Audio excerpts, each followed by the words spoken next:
감사합니다. 오늘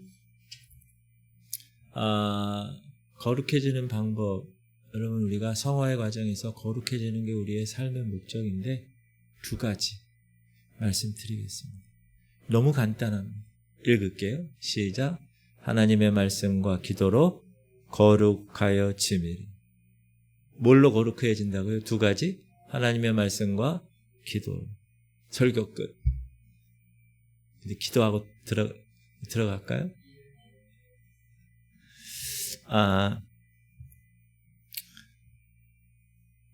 자, 하나님의 말씀과 기도로 거룩하여 지미라.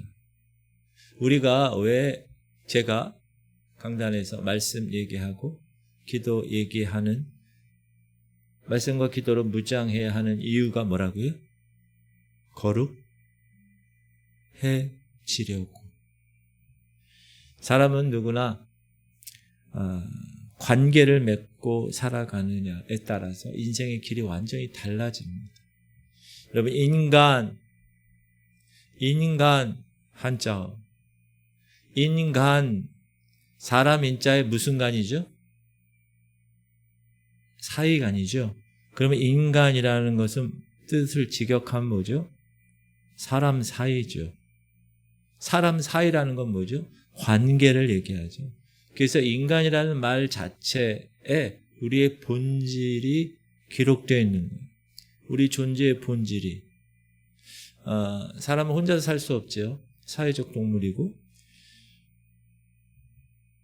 이 땅에서 그렇게 살다 보면 어떤 때는 괴로움도 당하고 외로움도 있고 어떤 때는 고민도 있고, 인생에서 겪는 그런 모든 것들의 대부분의 원인이 뭐냐? 관계 때문에 그렇습니다. 관계. 문제가 발생했다. 그럼 관계 때문에 발생합니다. 특히 가까운 이들과의 갈등은 잠을 못 자게 하죠. 그 갈등 때문에. 그럼 질문 드릴게요. 왜 사람은 그런 본질을 가지게 됐을까요? 관계를 하는 그런 본질을 갖게 되었을까요? 답은 간단하죠. 따라합시다. 하나님이 그렇게 창조하셨기 때문에.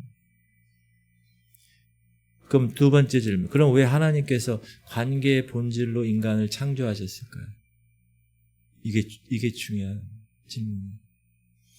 하나님의 관계를 본질로 창조하신 하나님의 목적은 뭐냐면 하나님과 사람의 관계를 사랑의 관계로 하시기 위해서 그렇게 하신 거예요.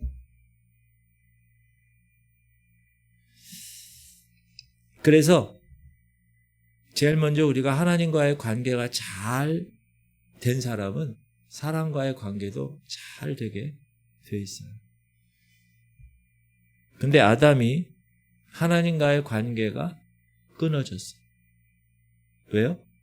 죄 문제로. 무슨 죄? 불순종의, 말씀의 불순종의 죄. 그래서 사랑의 관계로 연결되었던 하나님과의 우리의 관계, 생명으로 연결되었던 하나님과 우리와의 관계, 연결되었던 관계가 깨져버렸어요. 원래 우리는 하나님을 그리고 다른 사람을 위하여 살아가는 존재예요. 원래 우리가 처음에 하나님 만드셨을 때. 근데 그 첫사람 아담의 첫 범죄로 인해서 그런 관계가 어떻게 변했어요? 어떻게? 이기적인 존재로 변했어요. 원래는 하나님을 사랑하고 다른 사람을 사랑하는 존재로 만드셨어요. 그런데 범죄로 인하여, 죄로 인하여 그게 나를 사랑하는 존재로 변질이 되었어요. 그래서 우리가 구원받고 하나님의 율법의 모든 완성을 뭐라고 그러세요? 하나님 사랑과 이웃 사랑이라고 하시는 이유가 그것 때문에 그런 거예요. 근데 다행인 게 뭐냐? 아직 우리 안에는 하나님이 창조하신 본질이 남아있어요. 고장이 난 거예요.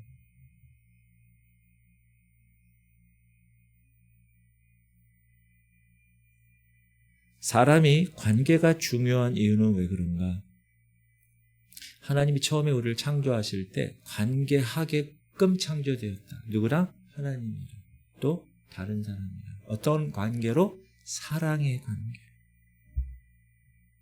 어떤 사람은 사람과 사람의 관계를 돈의 관계로, 어떤 사람은 어떤 스승과 제자 사이로 뭐 이렇게 여러 가지, 어떤 사람은 직장에서 상사와 뭐 이렇게 관계로 이렇게 하잖아요. 그러나 하나님이 원래 우리를 창조하신 목적은 뭐라고요? 하나님과 관계하는데, 다른 사람과 관계하는데 무엇으로? 사랑으로 관계하게끔 지으심을 받은 존재다. 그래서 우리는 누구를 만나느냐가 너무나 중요합니다. 여러분 인생을 한번 되돌아보세요. 여러분의 어떤 턴 포인트가 됐던 그 시절에 만난 사람이 누구인가? 우리 만남은 너무나 중요해. 그 노래 있어요. 제가 예수인교회를 개척할 때 축사로 제 작곡 스승님이신 이문순 교수님을 요청했어요. 제가 지구촌교회 부임할 때는 송현교회 시절 담임 목사님이었던 조강성 목사님에게 축서를 부탁드렸어요. 이문순 교수님은 학문적인 스승뿐만 아니라 삶에 있어서 자신의 삶을 통해서 제자들에게 인격적인 영향력을 끼친 분이세요. 제가 그분을 만난 것은 정말 감사한 일이라 생각이 들어요. 그래서 작곡을 배웠고 또 그분에게서 여러 가지 삶의 태도들을 배웠고, 조강성 목사님에게는 제가 그 당시 제가 풀타임으로 음악만을 전담해서 사역을 했을 때 저한테 그 당시 제 음악적 울타리를 넘어서서 목회 전반적인 면을 향해서 물꼬를 터주셨어요. 성경 공부도 해, 가르쳐, 교구도 맡아, 설교도 해, 축도도 해, 이렇게. 만약 제 인생에서 이 두 분을 만나지 못했다면 전 지금 굉장히 다른 삶을 살아갈 가능성이 높은 사람입니다. 그래서 저는 인생에서 만남의 중요성, 누구와 만나느냐, 누구와 관계를 맺느냐의 중요성을 너무나 잘 알고 있습니다. 이 중요한 관계의 법칙은 저에게만 해당되는 것이 아니라 여러분에게도 모두 해당되는 법칙이죠. 그래서 우리가 여러분 자녀를 위해서, 여기 있는 분들 다 결혼하시고 자녀들이 있는데 자녀들을 위해서 기도할 때 무엇을 위해서 기도합니까? 주님, 성적이 좋게 해주십시오. 장학금을 받게 해주십시오. 물론 그런 것도 좋은데 그거보다 만남의 축복을 간구하며 기도해야 합니다. 우리 자녀들이 첫 번째 하나님과의 관계에서 하나님과 만나는 그런 자녀가 되게 해달라고 기도해요. 그리고 다른 사람, 어떤 사람을 만나는가에 따라서 여러 가지 많이 달라지잖아요. 주님, 만남의 축복을 허락해 주세요. 좋은 사람 만나게 해주세요. 좋은 친구 만나게 해주세요. 또 좋은 배우자 만나게 해주세요. 기도해야 됩니다. 왜냐하면 만남이 인생을 결정하기 때문에 그렇습니다. 우리가 어떤 인생을 살아가느냐 결정하는 것은 내가 나의 삶 속에서 어떤 사람을 만나느냐, 또 내가 어떤 만남을 붙들고 그 만남을 끝까지 유지하느냐에 따라서 인생의 길이 전혀 달라지기 때문에 그렇습니다. 그런데 우리 인생에 있어서 가장 중요한 만남이 있다면, 생명처럼 붙들고 목숨과도 같이 절대 놓치지 말고 붙들어야 할 관계가 있다면 그게 무엇이겠습니까? 바로 살아계신 하나님과의 만남입니다. 그리고 살아계신 하나님과의 관계입니다. 왜냐하면 이 하나님과의 만남, 하나님과의 관계는 이 땅에서의 생명과 또 연결이 되지만 저 영원한 생명과 직결되어 있기 때문에 그렇습니다. 거룩도 마찬가지입니다. 주님과의 만남, 살아계신 하나님과의 지속적인 관계, 그게 거룩의 생명줄이 되기 때문에 그렇습니다. 이것은 목사가 평생 아무리 강조해도 지나치지 않는 것입니다.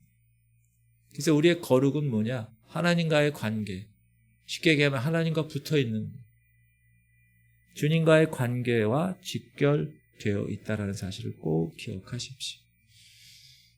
요한복음 15장에 보면 예수께서 십자가에 돌아가시기 전에 제자들과 함께 나눴던 유언과 같은 말씀이 있습니다.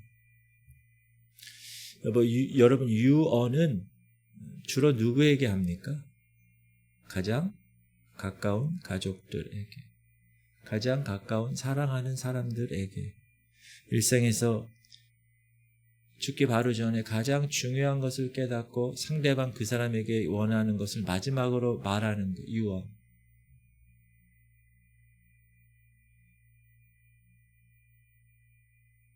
저희 아버지는 돌아가실 때 화장하지 말고 매장해달라고 말씀을 하셔서 오살리 기도원 거기에 매장을 저희 자녀들이 했어요.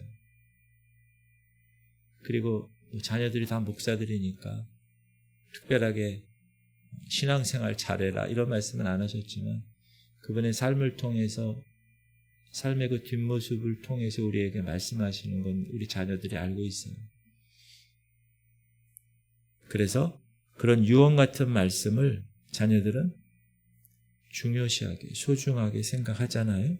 주님이 십자가 못 박히시기 바로 전에 제자들에게 유언 같은 말씀을 하셨어요. 그 말씀이 15장 4절이에요. 우리가 너무나 잘 아는 말씀. 시작. 내 안에 거하라. 나도 너희 안에 거하리라. 가지가 포도나무에 붙어 있지 아니하면 스스로 열매를 맺을 수 없음 같이 너희도 내 안에 있지 아니하면 그러하리라. 예수님이 뭐라고요? 너희는 내 안에 거해야 돼. 내 안에. 가지가 붙어 있어야 돼. 붙어 있지 않으면 스스로 생존할 수 없고 열매 맺을 수 없어. 지극히 당연한 거죠. 여러분, 가지 자체가 나무에 붙어 있지 않으면 어떻게 됩니까? 뿌리로부터 공급받는 생명이 없기 때문에 떨어져 나가면 죽은 상태가 되는 거예요. 죽은 상태가 됐어요. 제가 산에 올라가면서 이렇게 하나님 말씀을 듣고 올라가는데 가끔 보면 나무가 잘생긴 나무가 이렇게 있어요. 또 하나는 그 옆에 태풍으로 인하여 꺾여진 나무들을 이제 구청에서 했는지 다 이렇게 잘라가지고 다 이렇게 쟁여놓은 나무가 세 가지가 내 눈에 보였어요. 하나는 지금 뿌리를 받고 땅에 생존하고 있는 나무, 하나는 잘려져가지고 거기에 이렇게 쌓여있는 나무, 또 하나는 이렇게 울타리로 해가지고 만들어진 나무, 세 가지. 첫 번째 거는 생명이 있는 나무고, 두 번째, 세 번째 거는 생명이 없는 나무지만, 두 번째 거는 아예 방치되어 있지만, 세 번째 거는 그래도 어떤 기능을 하는 거예요. 울타리의 기능. 그걸 보면서 제가 무슨 생각을 했냐면, 야, 나무도 제 카카오톡 대문 사진에 그렇게 적혀 있을 거예요. 어떤 것은 쓰임받고 어떤 것은 버려지고. 나무도 어떤 것은 방치대에서 버려두는 나무가 있고 어떤 거는 울타리로 쓰임받는 나무가 있어요. 하나님이 원하시는 거는 쓰임받는 나무를 원하세요. 여러분, 쓰임받기 바랍니다. 우리 교회가 이 마지막 주자로 달려가면서 하나님께서 이 마지막에 하신 계획에 우리가 쓰임받았으면 좋겠어요. 영적으로 죽어있다. 그거는 주님께 붙어있지 않고 떨어져 있으면 죽는 겁니다. 봤을 때 살아있는 것 같죠? 죽어있어요. 방치된 나무나 울타리로 만든 나무는 열매를 맺을 수가 없어요. 그럼 이 열매는 무엇을 의미합니까? 지금 예수님이 유언처럼 말씀하실 때 이 열매는 우리의 삶 속에서의 거룩의 열매죠. 거룩의 열매. 하나님이 기뻐하시는 열매죠. 하나님이 기뻐하시고 기억할 만한 우리 삶 속에서의 거룩한 열매, 선한 열매를 의미합니다. 시작. 나는 포도나무여 너희는 가지라. 그가 내 안에 내가 그 안에 거하면 사람이 열매를 많이 맺나니 나를 떠나서는 너희가 아무것도 할 수 없음이라. 여기서 예수님은 극단적인 표현을 하셨어요. 보세요. 너희는 가지인데 그가 내 안에 내가 그 안에 거하면 사람이 열매를 많이 맺는데 나를 떠나서 최선을 다하면 어느 정도까지는 조금 열매를 맺어 이렇게 얘기하지 않으시고 나를 떠나면 아무것도 못해. 아무것도 할 수 없어. 열매가 없어 아예. 극단적으로 말씀하셨잖아요. 우리는 주님으로부터 떨어지고 주님으로부터 멀어지게 되면 아무것도 할 수 없는 존재라는 거예요. 이 안에 하나님의 영 성령이 거하시지 않으면 우리는 아무것도 할 수 없어요. 무력한 존재, 연약한 존재, 지렁이 같은 존재, 먼지 같은 존재. 그 얘기를 하시는 거예요. 우리가 성화의 과정에서 오해하는 게 하나 있는데 이 거룩의 출발을 우리의 열심으로, 우리의 노력으로 시작하려는 사람이 있어요. 물론 우리가 어느 정도 그렇게 하긴 해야 되지만 내가 최선을 다해야 되지만 내가 착하게 살아야 되지만 내가 말씀대로 선한 삶을 살아봐야 되겠다 하고 결단하고 그렇게 하고 있지만 그러나 그것만으로는 절대로 거룩의 열매를 맺을 수가 없습니다. 하나님이 도와주셔야 돼요. 거룩의 열매를 맺을 수 있게끔 주님이 도와주셔야 열매를 맺을 수가 있어요. 여러분 12년 혈류병 앓는 여인 이야기 여러분 아시잖아요. 거기 보면 이 여인이 어떻게 했냐. 시작. 많은 의사에게 많은 괴로움을 받았고 가진 것도 다 허비하였으되 아무 효용이 없고 도리어 더 중하되었던 차에 이 여인이 그냥 자기가 혈류병 걸렸을 때 손 놓고 살지 않았다는 거예요. 자기가 할 수 있는 모든 방법을 다 동원해서 병을 고쳐보려고 최선을 다했다는 거예요. 그래서 자기 힘으로 몸부림치고 자기 힘으로 최선을 다해보려고 그렇게 했는데도 불구하고 어떻게 됐다? 병이 낫지 않고 오히려 더 심각해졌다, 병이. 그래서 비참한 결과를 맞이하게 될 수밖에 없었다. 그러니까 이 12년 혈류증을 앓았던 이 여인의 수고는 헛된 수고다. 이 여인의 노력은 헛된 노력. 그거를 지금 이 혈류병 여인을 통해서 우리에게 얘기해 줍니다. 결국 이 12년 혈류병 걸린 여인의 문제는 어디서 해결되었습니까? 예수님에게 곁에 가서 주님의 옷자락을 붙들었을 때 모든 문제가 해결이 됐다는 거예요. 마찬가지로 우리가 이 성화의 과정에서 우리가 거룩하려고 하고 우리가 의로워지려고 하고 우리의 존재에 대한 우리의 영적 존재 이 병든 것에 대해서 치유함 받으려고 하고 해결하려고 하지만 우리의 노력으로는 우리의 열심으로 시작하는 그 거룩은 첫 번째 단추를 잘못 끼운 거나 마찬가지죠. 여러분 단추를 첫 번째 잘못 끼우면 처음에 보기가 좀 안 좋았지 밑에는 잘 몰라요. 근데 그걸 계속 잘못 끼우잖아요. 그럼 이상해지는 거예요. 점점점 단추를 꿰면 꿰을수록 더 이상해지는 것이다. 우리의 노력과 우리의 열심으로 거룩을 이루어 봐야 되겠다. 쌓아 올리면 쌓아 올릴수록 더 위태해지고 빨리 무너져 내릴 수밖에 없는 모래성 같은 것과 다름이 없습니다. 우리가 아무리 거룩해지려고 애쓰고 수고하고 많은 변화를 시도한다고 해도 우리의 거룩은 누구에게 달려있냐 하면 예수 그리스도에게 달려있다는 사실을 꼭 기억하셔야 돼요. 물론 우리가 예수 그리스도께 붙어 있어야 한다는 사실을 모르는 사람이 없죠. 그런데 중요한 건 내가 예수 그리스도에 붙어 있겠다는 그걸 알아. 그 알만큼 붙어 있는 사람이 얼마나 되는가? 많지는 않다. 알긴 아는데. 그래서 목사는 계속해서 그거를 계속 상기시켜주는 역할을 하는 거예요. 예수님께 날마다 붙어 있으세요. 비가 와도 붙어 있으셔야 돼요. 바람이 불어도 오늘처럼 이렇게 날씨가 추워도 계속 붙어 있어야 돼요. 태풍이 와도 고난 가운데 있어도 붙어 있으셔야 돼요. 반대로 평안에도 붙어 있으셔야 돼요.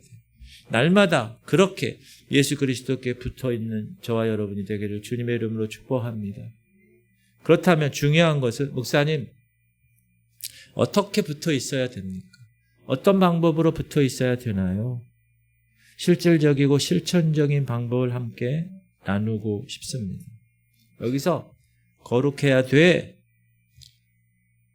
그 말만 하고 어떻게 거룩해야 됩니까? 가르쳐 주지 않으면 굉장히 무책임한 것이죠. 근데 오늘 본문 디모데후서 4장 5절은 아주 심플한 단순한 한 문장으로 가장 실천적이고 가장 실제적이고 가장 중요한 진리를 우리에게 가르쳐 주고 있는데 다시 한번 본문을 읽도록 하겠습니다. 시작. 여러분 이 말씀을 믿으십니까? 하나님의 말씀과 기도로 내가 거룩해진다는 사실을 믿으셔야 됩니다. 왜냐하면 하나님이 우리에게 주신 말씀과 기도는 능력입니다. 능력. 따라합시다. 말씀과 기도는 능력입니다.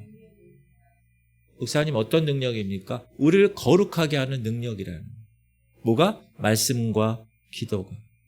말씀과 기도는 능력인데 성도들로 하여금 거룩하게 살아갈 수 있는 능력이야. 그걸 얘기하는 거예요. 제가 아는 책에서 이제 제가 개척 때 집중해서 책들을 많이 봤을 때 어떤 목사님이 계셨어요. 미국에 목사님 계셨는데 좀 정신적으로 성도들 중에 누가 이렇게 있어요. 문제가 있는 사람이 통제할 수가 없어요. 부모가 심각한 우울증과 여러 복합적인 문제로 시달리고 있었는데 예배에 나온 한 번, 두 번. 그럼 예배에 나오면 뭘 들을까요? 설교 시간에 말씀을 듣잖아요. 1년, 2년 계속해서. 근데 그 말씀을 아무런 특별한 게 아니라 그냥 말씀을 설교를 계속 예배에 나와서 참석해서 들었더니 그 병이 완전히 낫는 역사를 경험한 것을 간증으로 제가 들었어요. 왜 그렇죠? 하나님의 말씀은 살아있는 능력이기 때문에. 그래서 여러분 자녀와 함께 말씀을 어렸을 때만 이렇게 읽어주고 또 말씀을 이렇게 필사하기도 하고 여러 가지 말씀에 관한 것을 아이들과 함께 하면 말씀 자체가 하나님의 살아있는 능력이기 때문에 그 말씀이 여러분의 자녀를 살릴 것이다. 믿습니까? 꼭 기억하셔야 돼요. 그래서 여러분이 이제 자녀들 어렸을 때부터 습관적으로 말씀을 읽을 수 있는 그런 환경을 조성해 놔야 돼요.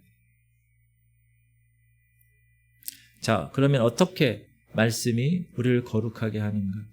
자, 우리가 읽고 있는 이 성경을 66권 말씀을 정경이라고 합니다. 정경. 정경 외에도 외경과 위경이 있습니다. 가톨릭에서는 외경도 성경, 정경에 포함되어 있습니다. 그러나 개신교는 66권 정경만 하나님의 말씀으로 인정합니다. 창세기부터 시작해서 요한계시록으로 끝나는 66권의 말씀 정경, 이 정경이라는 말을 영어로 캐논이라고 합니다. C-A-N-O-N, 캐논. 여러분 그 프린터 회사 캐논 이런 거 있잖아요. 캐논이라고. 이 캐논이라는 단어의 뜻이 뭐냐면 규칙, 권위, 표준 이런 뜻이에요. 그러니까 이 캐논인 말씀, 이 정경이라는 말은 뭐냐? 우리 인간이 하나님을 알 수 있어요? 그냥 가만히 산에 올라가서 머리 깎고 도 닦으면 하나님을 알 수 있을까요? 전혀 그렇지 않아요. 우리 인간이 하나님을 알 수 있게 하는 가장 유일한 권위, 캐논. 그래서 하나님이 주신 성경을 정경이라고 이야기하는 것입니다. 이 성경 안에는 생명의 근원되는 하나님에 대한 각종 정보, 정확한 정보가 여간에 있습니다. 그래서 우리는 성경을 통해서만 하나님을 알 수 있습니다. 성경을 통해서만 하나님이 어떤 분인지 정확하게 알 수 있습니다. 그래서 우리에게 만약에 말씀이 주어지지 않았다면 우리가 하나님을 어떻게 알겠어요? 하나님의 성품이 어떤지, 우리가 무슨 근거로 하나님 앞에 나아갈 수 있는지, 이런 여러 가지 진리가 이 안에 기록되어 있다. 우리가 하나님을 알아야 되는데, 그럼 어떤 하나님을 알아야 되느냐? 산신령 같은 하나님을 알아가는 게 아니라 말씀에 계시된 하나님을 알아야 됩니다. 이 말씀에 기록된 하나님, 만약에 말씀을 벗어나서 다른 영역을 통해서 여러분이 하나님을 알아요? 다른 영역을 통해서 하나님을 이해해요? 그럼 상당히 위험해집니다.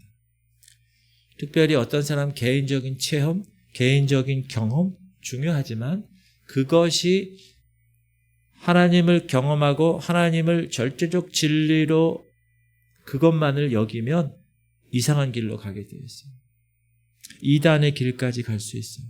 그래서 여러분 체험을 제가 하지 말라는 얘기가 아니라 체험을 해야죠. 했다면 말씀으로 반드시 분별해야 됩니다. 이게 캐논이기 때문에, 이게 기준이기 때문에, 이게 권위이기 때문에 말씀이 우리의 기준이 되어야 된다. 그래서 우리가 붙어 있어야 할 대상이 되시는 하나님에 대해서 말씀을 통해서 완전한 진리로 알지 못하면 하나님 사랑할 수 없죠. 하나님을 알 수도 없으니까 하나님 사랑할 수 없잖아요. 그리고 하나님을 사랑할 수 없다는 것은 하나님께 붙어 있을 수 없다는 것. 그러므로 모든 신앙의 기초는 다 주님의 말씀의 터 위에 서 있어야 합니다. 그래서 말씀을 강조하는 이유가 바로 거기에 있습니다. 여러분, 말씀을 통해서 주님을 더욱더 알아가실 수 있길 바랍니다. 그게 저의 소원이에요.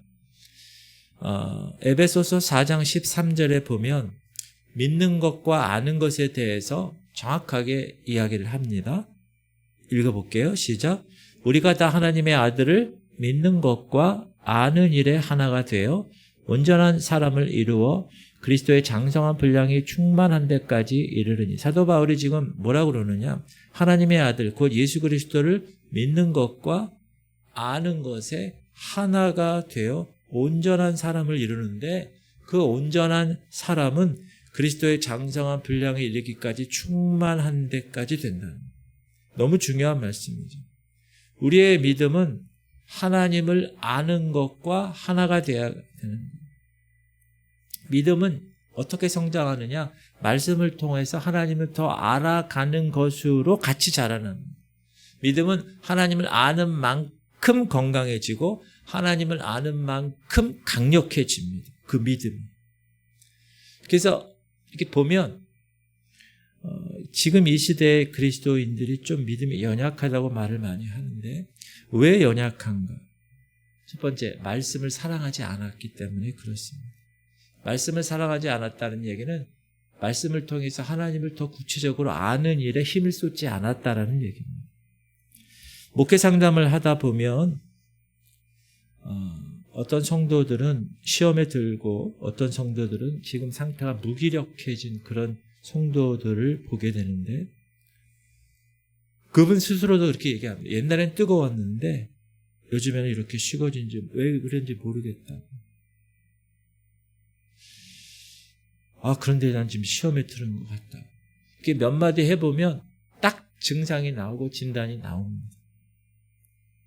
그런 사람의 대표적인 경우가 첫 번째, 말씀 생활을 안 합니다. 말씀을 가까이 하지 않아요. 그냥 간간히 한 번씩 유튜브에 설교 틀어놓고 집안일 하면서 다른 볼일 보면서 유튜브 설교 틀어놓고 그냥 말씀 생활이 끝, 이런 경우가 있습니다. 그러면서 이런 생각을 하죠. 나 말씀 듣고 있어. 근데 여러분, 아닙니다. 그것은 말씀을 그냥 듣는 자일 뿐이고, 그 말씀을 먹고 그 말씀을 소화시키는 사람은 아닌 것이죠. 그 말씀이 그 사람 마음판에 새겨지는 사람은 아닙니다. 그냥 말씀을 듣는 사람입니다. 우리의 신앙생활에 빨간 등이 계속 들어오는 이유가 있는데 그 이유는 그 사람의 영적인 심령에 말씀이 충만하지 않기 때문에 그렇습니다. 말씀이 기준이 되고 캐논이 되는 건데 그게 없으니까 자꾸 이리로 흔들리고 감정이 저리로 요동하게 되는 것입니다. 우리가 지금 예배 전에 찬양을 했죠? 하면서 갈 길을 밝히 보이시니 우리가 왜 요동하고 왜 흔들립니까? 갈 길을 잃어버렸기 때문에 그렇습니다. 내가 붙들어야 할 길이 내가 가야 할 길이 무엇인지 알지 못해요. 내가 선택할 것이 무엇인지 뚜렷이 알지 못하기 때문에 그렇습니다. 그러나 주님의 말씀이 심령 깊숙이 자리 잡은 사람은 흔들리지 않습니다. 흔들림이 없다는 건 뭐죠? 길이 명확하다는 거죠. 내가 붙들어야 될 것이 정확하게 무언가를 아니까 선택해야 할 것이 무엇인지 알게 되니까 흔들림이 없는 거예요. 그게 거룩의 길이고 그게 성화의 길을 그 사람은 그렇게 기쁘게 걸어가는 거예요. 베드로는 하나님 말씀을 어떻게 정의하고 있는가? 시작. 너희가 거듭난 것은 썩어질 씨로 된 것이 아니요 썩지 아니할 씨로 된 것이니 살아있고 항상 있는 하나님의 말씀으로 되었느니라. 뭐가? 거듭난 것은. 주어가 거듭난 것이에요. 하나님의 말씀으로 된 거예요. 24절. 그러므로 모든 육체는 풀과 같고 그 모든 영광은 풀의 꽃과 같으니 풀은 마르고 꽃은 시들어지되 오직 주의 말씀은 세세토록 있도다 하였으니 너희에게 전한 복음이 곧 이 말씀이니라. 성경을 뭐라고 얘기합니까? 우리가 거듭나는 것, 우리가 변화되는 것, 우리가 중생하는 것이라고 얘기해요. 썩지 아니할 씨, 곧 하나님의 말씀으로 되었다. 그리고 하나님의 말씀을 무엇으로 표현했느냐? 살아있고 항상 있는 하나님의 말씀. 하나님의 말씀이 살아있다고 얘기해요. 살아있다. 하나님의 말씀이 종이로, 잉크로 되어진 한 권의 책이 아니라 살아있다는 말씀. 여러분, 하나님의 말씀이 살아있다는 거 믿으세요? 생명력이 있는 거예요. 베드로만 그렇게 얘기한 게 아니라 하나님 말씀이 살아있다는 것은 히브리서 기자도 얘기하는 거예요. 시작. 하나님의 말씀은 살아있고 활력이 있어 좌우의 날선 어떤 검보다도 예리하여 혼과 영과 및 관절과 골수를 찔러 쪼개기까지 하나며 또 마음의 생각과 뜻을 판단하다니. 하나님의 말씀은 첫 번째 살아있고 활력이 있다는 거. 활력. 그냥 이 성경 말씀이 책꽂이에 꽂혀 있는 책 한 권이라고 생각하는 게 아니라 종이와 잉크로 되어 있는 책 한 권이 아니라 하나님의 살아있는 자체, 그 진리다. 여러분 이걸 믿으셔야 됩니다. 우리가 왜 흔들리지 않고 왜 말씀을 붙잡고 사는 사람이 거룩해지는가? 그건 하나님의 말씀이 죽어있지 않고 살아있기 때문에 그렇습니다. 그리고 히브리서에는 살았고 운동력이 있다고 해요. 활력이 있다고. 옛날에는 운동력이라고 했는데 개역 개정에는 활력이라고 그러는데 움직이는 힘이 있다는 거예요. 이 말씀을 먹은 사람의 심령에는 뭐가 있다고요? 막 움직이는 거예요. 막 이게 막 역사하는 거예요. 막 기적이 나타나고 하나님의 권능이 막 나타나는 거예요. 내 내면 안에서. 우리 영이 늘 하나님을 향하여 있게 되고 우리의 시선이 하나님께 고정되어 있다면 우리의 삶 속에서 만나는 수많은 일들이 있잖아요. 우리가 스쳐 지나가는 수많은 사람들과의 관계에서 하나님의 손길을 볼 수 있도록 역사하는 거예요. 그 사람들이 생각하는 거예요. 야, 하나님의 사람 맞네. 여러분 안에 하나님의 말씀이 살아있으면 그게 보이는 거예요. 사람들에게. 우리의 힘에 강력한 힘을 주는 말씀. 그래서 그 사람은 점점 거룩해지는 거예요. 그러므로 여러분 말씀을 소중히 여기시길 바랍니다. 제가 어렸을 때 부른 많은 찬양 중에 나의 사랑하는 책 비록 헤어졌으나 이 찬양 많이 불렀어요. 귀하고 신구약 귀하다 성경책. 그런데 이제 더 이상 이 시대 속에서 부르면 안 되는 찬양이 되었어요. 사람들이 성경을 사랑하지 않아. 나의 사랑하는, 내가 별로 사랑하지 않는 책, 이렇게 되는 거예요. 그리고 성경을 손에 붙들고 있지 않아. 그리고 자꾸 넘겨서 읽질 않아. 그래가지고 뭐 찾으려고 그러면 이제 안 넘어져. 이게 안 넘어가. 새 것이 돼가지고. 그리고 막 두세 장이 막 넘어가고 10장이 막 넘어가면 또 뭐 찾다가 막 이렇게. 헤어져 버린다, 성경이. 그런 일은 요즘은 거의 없습니다. 옛날에는 성경책 자체가 많지 않아가지고 저희 부모님 세대 때는 평생 그 한 권을 쓰시는 거예요. 너덜너덜해. 지금 제가 한창 공부한 책 제 방에 있는데 너덜너덜해요. 그걸 어떻게 할 수가 없어요. 그냥 내버려 두고 있는데 막 너덜너덜해. 여러분들 손에 손때 묻은 성경책이 지금 있습니까? 손때가 잔뜩 묻은 주님의 말씀이 있나요? 정말 하나님 말씀을 사랑하고 계시나요? 날마다 읽고 묵상하고 그렇게 살아가고 계십니까? 우리 삶의 거룩의 능력이 없는 것은 그 사람의 말씀에 대한 확인을 우리가 해보면 알 수가 있습니다. 말씀에 대해 관심이 일단 없어요. 왜? 세상 게 너무나 재밌어. 그냥 핸드폰만 갖고 있으면 하루 종일 살 수도 있을 것 같아, 사람들이. 특히 요즘 젊은 애들. 엘리베이터 탈 때도 이러고 있어요.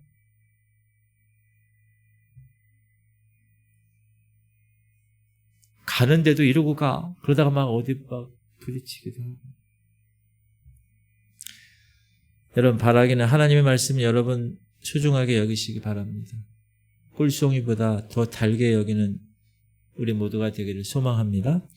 자, 이 땅에 믿음의 선배들이 있는데 그분들은 이 하나님의 말씀을 지키려고 자신의 목숨까지도 내놓은 사람들이 있어요. 그러니까 그곳에 부흥이 있을 수밖에 없죠. 믿음의 선배들을 이렇게 보면 부끄럽죠, 요즘은. 저희 부모님 세대의 믿음의 선배들만 봐도 부끄러워요, 요즘. 그런데 정말 순교하는 목숨까지 토마스 선교사 같은 정말 다른 나라, 그것도 우리나라랑 전혀 자기들과 관계없는 그 나라, 조선 땅, 먼 조선 땅. 그래서 지금 우리도 복음을 받은 이후에는 우리나라 선교사들이 여러분 안 간 나라가 없어요. 우리나라 사람들이 어디 선교 가면 아주 살아남을 확률이 가장 높은 민족이래요. 첫 번째, 먹는 걸 가리질 않는. 다 먹는. 뱀도 잘 먹고, 뱀 더 좋아한대요. 있는 걸 다 먹는. 그리고 어디에 있든지 적응을 잘하는데, 우리나라 사람. 그래서 선교사로 우리 한국이 미국 다음 번째로 아마 퍼센티지로 하면 한국이 제일 1등으로 인구 대비수로 하면 그렇게 많이 선교사로 가 있는. 근데 그분들이 거기 가서 뭘 해요? 하나님 말씀을 전하는 거죠. 일단 그들이 필요한 것을 살펴보고 그들이 먹을 게 필요하면 먹을 걸 가지고 공격하죠. 그렇죠? 섬기고. 또 물이 필요하다 그러면 막 물 프로젝트, 우물 프로젝트, 그래서 막 아프리카 가서 이렇게 하고. 저희 이렇게 교회 지방에 이렇게 얘기 들어보면 뭐 베트남에 교회를 하나 짓는답니다. 뭐 이러고. 사회주의 국가예요, 베트남은 사실. 그 북쪽하고 남쪽하고 월맹, 베트콩하고 월남하고 싸워서 사회주의가 이겼잖아요, 공산주의가. 그래서 거기 가면, 제가 한번 거기 이렇게 갔을 때, 하롱베인가요? 거기 이렇게 배 이렇게 타고 가잖아요. 배 타고 가는데,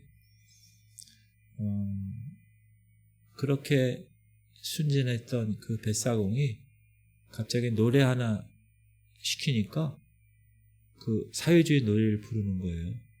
자기 나라에. 눈빛이 바뀌더라고요.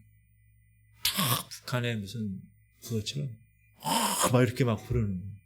그래서 사상이 참 무섭구나. 사상. 그런 베트남에도 교회를 요즘 개척한다고 그러더라고요. 그래서 그 말씀을 통해서 하나님께서 이 시대에 우리에게 행하실 놀라운 일들을 우리 대한민국이 하는 걸 보고 너무나 흐뭇했어요. 저는 우리 교회도 그렇게 해외 선교나 국내 선교에 교회도 짓고 우리가 또 단기 선교도 가고 막 이랬으면 좋겠어요. 다른 주변의 교회에서 막 그렇게 간다고 그러면 부러워. 우리도 한번 단기 선교도 좀 가고 이랬으면 좋겠다는 생각을 했어요. 주님이 우리에게 명령하신 말씀은 단순합니다. 여러분, 하나님이 우리에게 굉장히 난해한 수학 문제 같은 그런 문제를 우리에게 제시해주고 명령하셔서 지켜 이렇게 얘기하지 않으세요. 그냥 보물을 찾지 못하게 완전히 불가능하게 그렇게 만들지 않으셨다. 주님은 우리의 선한 목자세요. 그 좋으신 분이시죠. 그래서 그분의 뜻을 우리에게 보여줄 때 아주 쉽게, 아주 단순하게 보여주세요. 주님은 우리에게 명령을 하셨어요. 무슨 명령? 거룩하라고. 이 거룩의 명령은 성경 어디서든지 구약이든 신약이든 구약 읽어볼게요. 나는 너희 하나님이 되려고 너희를 애굽 땅에서 인도하여 낸 여호와라. 내가 거룩하니 너희도 거룩할지어다. 신약 읽어볼게요. 데살로니가 시작. 하나님의 뜻은 이것이니 너희의 거룩함이라. 곧 음란을 버리고. 하나님은 우리에게 끝없이 예전부터 지금까지 성도들에게 모든 백성들에게 얘기하는 요구하는 상황이 뭐죠? 거룩. 어린아이가 알 정도로 단순하고 쉬운 방법을 우리에게 알려주셨어요. 그런데 이 단순하고 쉬운 명확한 정답을 앞두고 우리가 왜 거룩해지지 않을까? 왜 거룩의 길을 걸어가지 못할까? 왜 예수님처럼 성화의 삶을 살아가지 못할까? 왜 자꾸 삶의 구멍이 뚫릴까? 이유는 뭔죠? 따라합시다. 하지 않아서. 그런 겁니다. 가장 기초적인 두 가지를 하지 않아서 그래요. 기도와 말씀. 기도를 안 하니까. 말씀을 읽지 않으니까. 제가 여러분 왜 계속해서 모든 공예배에 참석하라고 말씀드릴까요? 이렇게 해서라도 말씀의 자리와 기도의 자리에 나오도록 하기 위함입니다. 왜 이 시대 사람들은 기도를 안 해요. 저희 부모님 시대 사람들하고 지금 시대 사람들하고 보면 기도를 안 합니다. 이 시대 성도들은 하나님 앞에 무릎 꿇는 거를 잘 몰라요. 또 말씀을 읽지 않으니까 그 말씀에 대한 열매가 삶에서 나타나지 않아요. 그래서 우리 교회만큼은 제가 기도의 불이 꺼지지 않게, 말씀의 능력이 약해지지 않게 하기 위해서 안 되겠다. 그래서 제가 공예배 참석을 제일 먼저 독려하는 거예요. 그래도 예배 나오면, 그렇죠? 집에 있을 때보다 하나님 말씀 집중해서 듣고 집에 있을 때보다 하나님께 기도하니까. 할렐루야. 왜 우리가 거룩의 옷을 못 입느냐? 말씀을 들고 있지 않기 때문에. 다른 것에 문제가 있는 게 아니라 기도 안 하고 말씀을 보지 않기 때문에. 그래서 거룩해지지 않는 것입니다. 한국교회 우리 믿음의 선배들이 말씀과 기도를 정말 단단하게 기초적으로 잘 가꾸셨어요. 비록 그들에게는 세련된 건 없었어요. 예전에 인천 지역에 사역하던 존 슈 선교사님이 미국에서 파송된 선교사님인데 미국에 편지를 보내면서 이렇게 얘기했어요. 우리의 조상들 얘기하는 거예요. 조선 땅의 그리스도인들에 대해서 편지를 미국 사람 자기네 본부에게 썼는데 이곳 사람들은 이상하다. 하나님 말씀을 이해하려고 하지 않고 다 외워버린다. 하나님 말씀을 다 암기한다. 마태복음을 암기하고 로마서를 다 외웁니다. 당시 사경회 때는 사경회가 어떻게 이어지느냐? 자기가 외운 말씀을 일어나서 사람들 앞에서 외우는 게 사경회의 방식이었습니다. 무슨 말이에요? 이 땅의 사람들은, 처음의 사람들은 하나님의 말씀을 정말 사랑했다는 거예요. 사랑하는 성도님들, 등 따스고 배부르지만 그래도 우리가 되도록 모든 공예배에 참석하실 수 있길 바랍니다. 저는 우리 교회가 너무 좋아요. 우리 교회 여러분 딱 들어오면 분위기가 좋지 않나요? 다른 교회보다? 저만 그런가요? 정말 그래요. 외부에서 오면요, 교회가 너무 아담해요. 너무 편안하고 좋아. 이렇게 얘기 많이 들어요.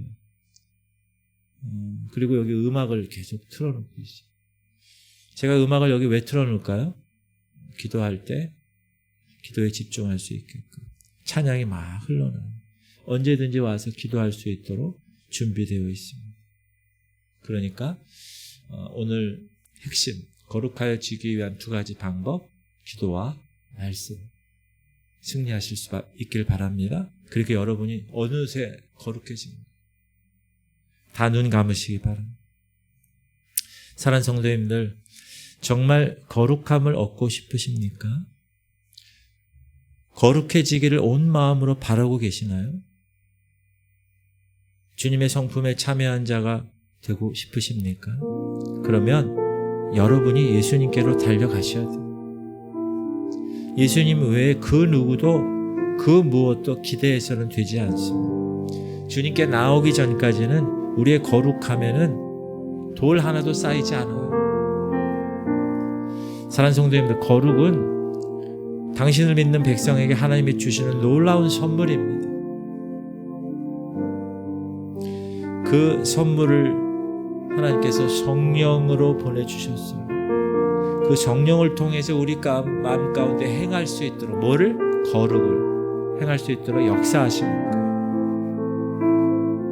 여러분, 거룩은 혈통으로 되지 않아요. 집안에 목사님이 있다고 해서 거룩해지는 게 아니에요.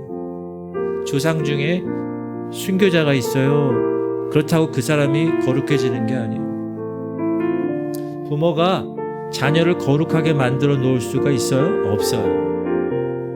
또 자기 스스로 거룩해지려고 열심히 그렇지 않아요. 또 어떤 사람 신령한 기도원에 가서 안수받으면 거룩해진다? 그렇지 않아요. 오직 예수 그리스도에게만 달려있다는 것을 꼭 기억하셔야 됩니다. 그래서 날마다 누구에게 달려가야 됩니까? 예수님께 달려가시면 돼요. 누구에게 붙어 있어야 됩니까? 돈 많은 사람? 유력한 사람? 힘 있는 사람? 지식 많고 사회에서 인정받는 사람? 대단한 사람에게 붙어 있으면 되나요? 안 돼요. 절대로 안 돼요. 예수님께 달라붙어 있어야 돼요. 주님께 달라붙을 수 있는 가장 탁월한 방법, 기도와 말씀입니다.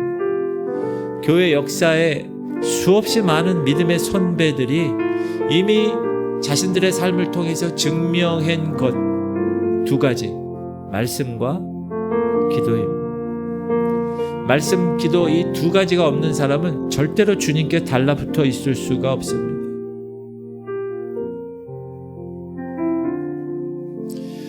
목사님, 알고 있어요. 그런 설교 한두 번 들었나요? 다 알아요. 근데 여러분이 아는 만큼 기도하고 있는가? 여러분이 이해하는 만큼 여러분 말씀이 여러분 손 안에 붙들고 있는가? 사실 여러분 말씀 생활, 기도 생활은 쉽지 않아요. 절대로 쉽지 않아요. 나와의 치열한 싸움을 매일 치러야 돼요. 여러분 기도하러 나올 때 내 마음과 싸워야 되는 거예요. 예배하러 나올 때도 여러분 싸워서 승리해서 여기 나오신 거잖아요. 여러분 무릎 한번 꿇고 하나님께 기도하는 게 왜 이렇게 힘든 건지, 여러분 새벽에 기도에 나와가지고 주여 하고 기도하는데 처음에 기도 문을 여는 게 쉽지가 않아요. 여러분이 마음 잡고 말씀을 펴서 읽으려고 그러는데 왜 이렇게 바쁜 일이 많아? 그래서 그 바쁜 일과 싸워야 됩니다. 수많은 환경과 싸워야 돼요. 그리고 여러분 자신의 본성과 말씀이 부딪혀요. 그래서 말씀을 읽을 때 여러분 자신의 본성과 부딪히는 것을 해결해야 돼요. 여러분 기도하면서 예배드리면서 딴 생각 싸워야 돼. 쉽지 않아요. 그러나 해야 되는 거예요. 저는 우리 지구촌 교회가 뭐 한국 교회 안에서 세계 교회 안에서 뭔가 특별히 무엇을 했다, 저는 그런 교회보다는 우리 지구촌 교회 특별한 것보다는 기초를 단단히 하는 교회가 되었으면 좋겠어요. 기도에 목숨 걸고 말씀에 목숨 거는 교회, 또 그런 성도가 되기를 축복합니다. 여러분, 혹 느리게 갈 수도 있고 혹 더디 갈 수도 있어요. 혹 유행 따라 교회가 세련되지 못하고 남들에게 주목받지 못할 때도 있어요. 근데 여러분, 그런 것보다 이 마지막 때에 기초를 든든히 하려면 시간이 걸려도 기도와 말씀으로 무장하셔야 돼요. 하루아침에 이루어지지 않아요. 끝까지 싸우고 이기셔야 돼요. 흔들리지 않는 그리스도 반석 위에 서 있어야 돼요. 유혹이 와도 도전이 와도 흔들리지 않아야 돼요. 그러려면 어떻게 해야 돼요? 능력이 있어야 돼요. 그 어떤 능력? 기도와 말씀의 능력. 그런 영광을 경험하실 수 있길 바랍니다. 오늘 찬양한 것처럼 갈 길을 밝히 하나님이 보이시는데 말씀과 기도로 보이세요. 거룩의 본질이시고 생명의 길로 인도하시는 주님을 찾고 오늘도 죄악을 벗어 던지는 거예요. 죄악 벗은 우리 영혼은 기뻐 뛰시는 거예요. 거룩함의 옷을 입은 우리 기뻐 뛰지 않을 수 없어요. 그런 거룩의 삶을 오늘도 살아날 수 있기를 바랍니다. 제가 기도 제목 드릴게요. 주님, 우리 성도들 말씀과 기도로 거룩해지게 하여 주옵소서. 주님, 우리 성도들 말씀 생활과 기도 생활을 방해하는 것들이 있다. 그러면 여러분의 삶에서 하나씩 제거하셔야 돼요. 왜? 그 방해하는 것 때문에 여러분이 성장할 수가 없으니까. 그리고 저는 우리 교회가 말씀과 기도가 기초가 되는 교회. 그래서 좀 느리게 가도 그 말씀과 기도가 기초가 돼서 흔들리지 않는 그런 교회, 그런 교회가 됐으면 좋겠어요. 우리 주님 이름 부르고 통성으로 기도하겠습니다. 주여, 할렐루야. 하나님 감사합니다. 오늘도 귀한 말씀을 배웠습니다. 우리가 거룩한 생활을 하나님 결단하며 나아갈 터인데, 우리를 거룩하게 하는 방법 두 가지, 말씀과 기도입니다. 하나님, 말씀 생활과 기도 생활을 우리가 하는 데 있어서 정말 쉽지 않은 방해꾼들이 있습니다. 하나님, 그 모든 것들을 제거하게 하시옵소서. 바쁜 생활 단순해지게 하여 주옵소서. 세상에 너무나 집중해서 살았던 모든 시간들 다 잘라내게 하시고, 주의 전에 나와 주님 이곳에서 주님을 만나며 주님과 함께 기도하며 주의 말씀을 듣고 모든 공예배에 다 나와서 하나님이 오늘 나에게 지금 이 시간 무엇을 말씀하시는가, 내가 천국을 향해서 무엇을 준비해야 되겠는가, 그 말씀이 지금 나에게 살아있고 운동력이 있는 말씀이 되고 있는가, 아니면 그냥 귀로만 듣고 끝나는 그런 말씀이 되고 있는가. 하나님, 이 시간도 갈 길을 밝히 보여주옵소서. 내 모든 죄악을 내버리고 기뻐 뛰며 주님을 바라보게 하여 주옵소서. 하나님, 거룩의 본질 하나님 찾게 하여 주옵소서. 두 가지, 말씀 생활과 기도 생활. 하나님, 그 생활을 하는 데 있어서 방해꾼들이 많습니다. 그런 모든 방해꾼들을 이 시간 잘라내게 하시고, 하나님, 주님에게 꼭 붙어있는 삶을 살기 원합니다. 하나님, 세상의 모든 것들과 다 끊어내게 하여 주옵소서. 주님이 이 땅에 오셔서 하나님 아버지의 뜻을 이루셨는데, 우리는 이 땅에서 누구의 뜻을 이룰 것인가, 내 뜻을 이루기 위해서 최선을 다하고만 있진 않은가, 내가 하나님의 뜻을 위해서 정말 말씀과 기도를 기초를 든든히 하고 있는가. 하나님, 오늘도 귀한 말씀을 받았사오니 거룩하여 지기 원합니다. 주님 역사하여 주옵소서. 주님의 성품에 참여하는 자가 되기 원합니다. 밝혀지기를 온 마음으로만 바라지 않게 하시고 하나님의 거룩한 말씀과 기도 생활을 통해서 정말 흔들리지 아니하고 든든하게 세워져 가는 귀한 교회 공동체 되게 하여 주옵소서. 하나님, 오늘도 주의 거룩한 예배에 참석한 하나님의 백성들을 축복합니다. 온라인으로 예배 드리는 하나님의 백성들을 축복합니다. 하나님, 항상 잊지 말 것은 내가 이제 하나님 심판대 앞에 설 것을 항상 의식하고 살아